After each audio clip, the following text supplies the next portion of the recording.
and with invisible illnesses realize you can still lead a pretty healthy and active lifestyle.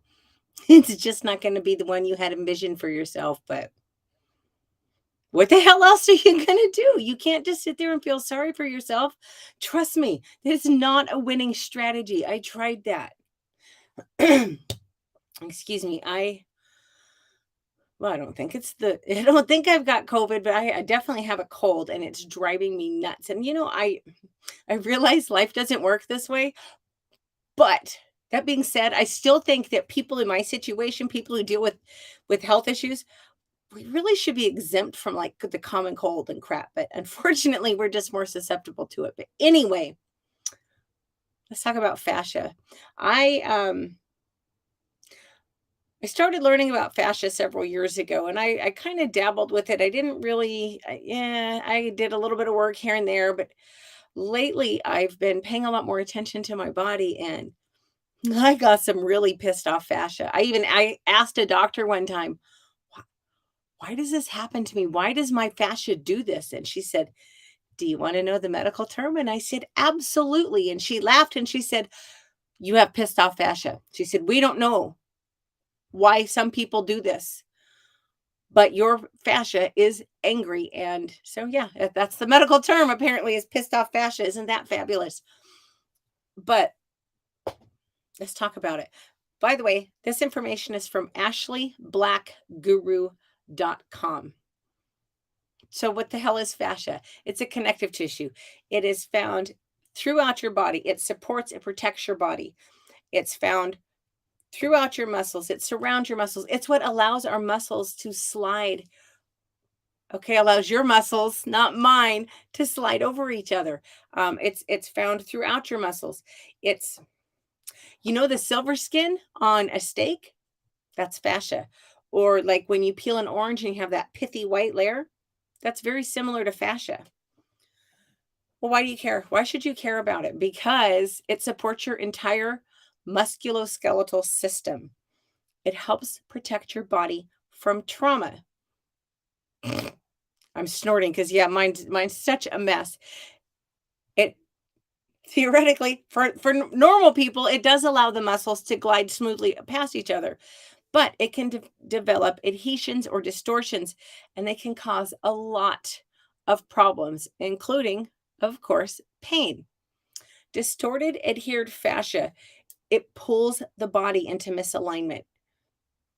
Common conditions caused by fascia include frozen shoulder, plantar fasciitis, it's right there in the name, and then my special little slice of hell, IT band syndrome.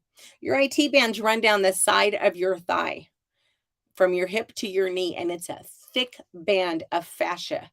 And yeah, mine mine is not happy. Tight fascia can block nerve signals. I get Now you can't see it in my legs, but I call them my potatoes. I get two little spots. They're about that big, just above each knee, probably an inch, inch and a half above each knee.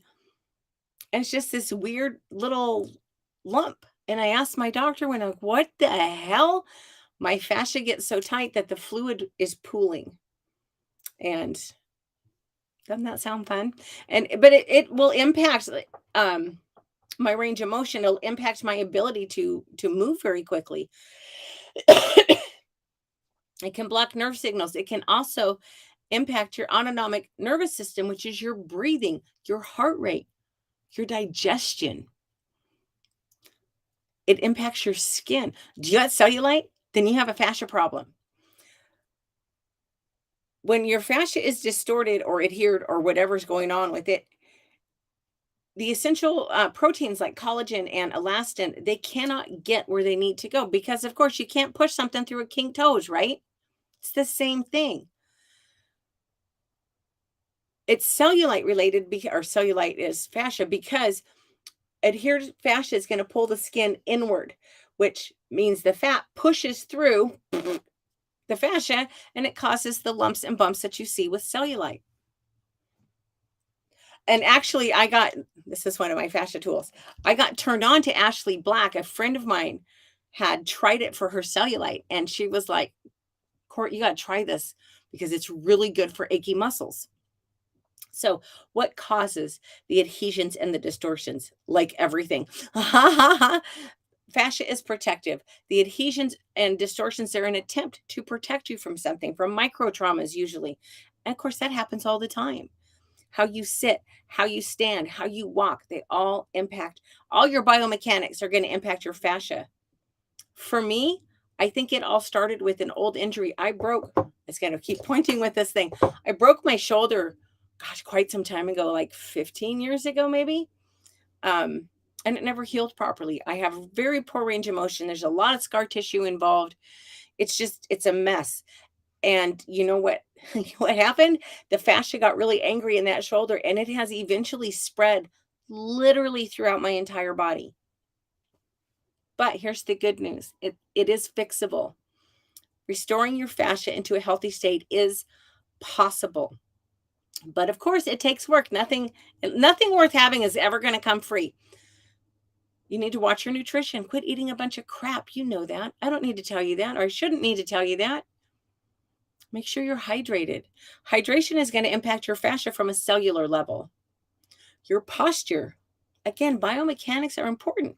And my voice just squeaked like a little boy there, but it is very important. And in today's society, we tend to be very hunched over because we're either over a keyboard or we're looking at our phones.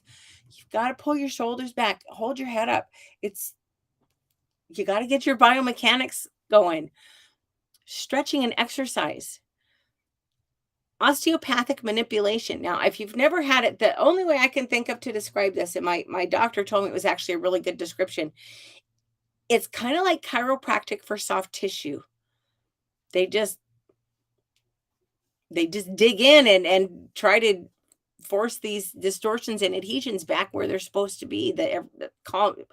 Not calm it down. That's not accurate at all because it's a very painful therapy. But I will tell you, it's extremely effective. But when I say painful, I mean I've seen stars. When she did my IT first, I think it was the first time she did my IT bands. I saw stars. I've almost thrown up in there. I get dizzy. I get headaches. I start sweating. And in fact, the osteopathic clinic that I go to for fascia treatments, they encourage you to cuss because they know it's painful and they just want you to let it out. But you can also get home tools. Now, I have several Fascia Blasters. This is my newest one, and it's actually my favorite. I like it because I have some giant ones, and they're great because I can do my back, but they're hard for me to hang on to. This one it fits into my hand. As you can see, I can really grip it. And these, when I first ordered them, I thought these would move. These do not move. These are fixed. And then it's got these little points on the end. I have right at the bottom of my IT bands is so bad. I like to take that little point and just dig it in there and really get the fascia going. Cupping, which is, I think it's Chinese medicine, but it's been around forever. Cupping's really good for your fascia. Side note, it was really funny. A few years ago, I bought a cupping set and I had said something about it on social media, and this guy got all uppity with me. And, well, you need to put that stupid shit away and you need to start listening to your doctor. And I said, actually, my MD is the one who suggested that I buy this kit. Yeah, he was gracious enough to say, wow, I had no idea. And he didn't quite apologize, but he at least came back and was a little sheepish about it. Fascia stretching, which is something I've recently discovered. It's amazing. I cannot believe the difference. Now, I'll tell you what, it's harder than hell. I'm going to blow. I should have looked up how to describe this, and I know I'm going to blow it. It's been a long day, though, and I just didn't get it done. But you shorten the muscle, you put it under tension, and then you move it, which sounds crazy. It's not really stretching. But the other morning I did some for my IT bands, and I was completely amazed at how much better my legs felt afterwards. It took me like 10 minutes. I was sweating. There might have been a little cussing, but it made a huge difference. Now, if you're interested in checking out fascia stretching, the person I like, and I'm brand new at this, but Her YouTube channel, I think, is called Fascia Fix. It is, it's Fascia Fix. I really like her. She's easy to follow. She does a lot of good explanations. And I'm telling you, this stuff makes a tremendous difference. But we'll talk more about cupping and fascia stretching soon in the future. But that's all I have. Y'all, it's okay. So I know how this is going to sound. I really do. So I guess judge if you have to. But I do have serious health issues. Not just one, hell, not even just two. I'm an overachiever in all the wrong areas. I have some very serious health issues. And I just went back to work full time. I my job gives me summers off, which is remarkable. But I worked part-time this summer. I went back full time last week, and I was remote all last week, and it kicked. I was like, how can this kick my ass so bad?